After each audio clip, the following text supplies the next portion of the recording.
What's up, guys? It's Dave, and recently on our like page, I asked you guys to give me some feedback about what type of stuff you wanted to see on the page, and one of the things you said is, we want to know what you eat on a day-to-day basis. So here we go.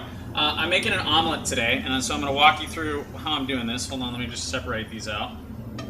So those were a little bit of onion, and some red pepper that I just, they're added in for just for a little flavor, make it a little crispy, that sort of thing.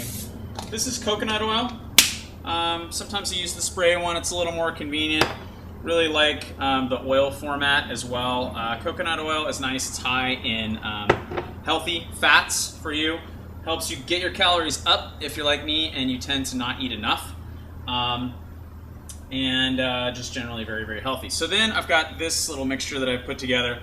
This is 2 eggs, a scoop of base shake, which is Beachbody's flavorless protein powder.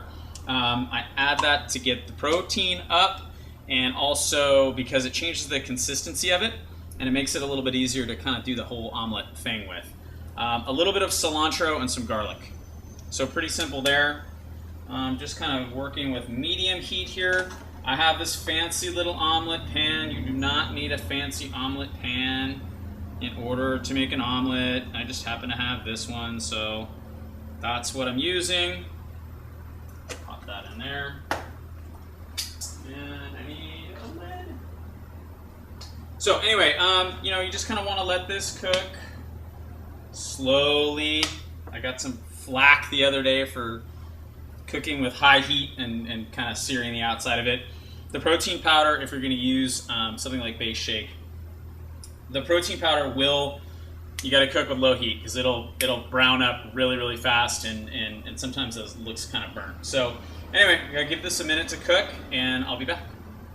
All right, so another little tip I like for making omelets in particular is if you just grab like a pan top and cover it, it'll help it cook a little bit more evenly. Especially if you're gonna add the base shake to it, it's kind of thick, and so it doesn't necessarily, the bottom of it is the only part that's on direct heat. If you just cover it up, it tends to just make it cook a little bit better, I've found. I don't know if that helps you. Just was looking really quickly about kind of calories and what to expect here. About 450 calories, about 30 grams of protein, almost 30 grams of fat as well.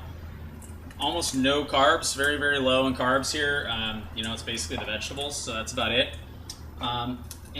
This cooks up pretty quick. I mean, start to finish, this is going to be like 10 minutes, something like that. I can already see that starting to get brown, so I'm going to turn that down. And I'm going to grab something to flip this thing over with. This is always the tricky bit with the omelet. The question is, am I going to screw it up? And the answer is probably, because I am not a master chef. I know I play one on TV. You can also add a little cheese to this mixture. Sometimes that'll make it a little easier to work with. I'm already messing it up. Here we go. The big flip. Good gravy, I did it. See, now you can see that's a little brown. Sorry for the helicopter. It's this Navy SEALs going by. It's a little brown. It's not burnt. It looks burnt, but it's not burnt. It's just the protein powder that's in it that tends to make it kind of look like that. So, there you go. That's pretty much what I would eat for lunch almost every day. I have something like this. Sometimes I'll chop up some turkey, or maybe make a little bacon, or maybe add, sometimes I like to add like salami to it. Depends on what we have in the fridge to, again, a little more protein. But it's 2 eggs, a scoop of base shake, some chopped up peppers and onions, and then I'm just, blending that all together in that little hand blender thing, and making an omelet. It's really pretty simple, guys. So there you go. That's what's for lunch with an avocado. So I didn't add that to the calories. I just spotted it there, and that sounds really good. So I didn't add that to the calories or to the fat content or protein of that. So that adds in, a little bit of extra stuff, but I'm all good with it. Again, super healthy fats, and I'm not afraid to eat a little bit of fat when it's something really healthy like coconut oil or avocado. That can't be what you exclusively eat, but a little bit of that stuff I think is really, really good for you. So there you go. How to make an omelet.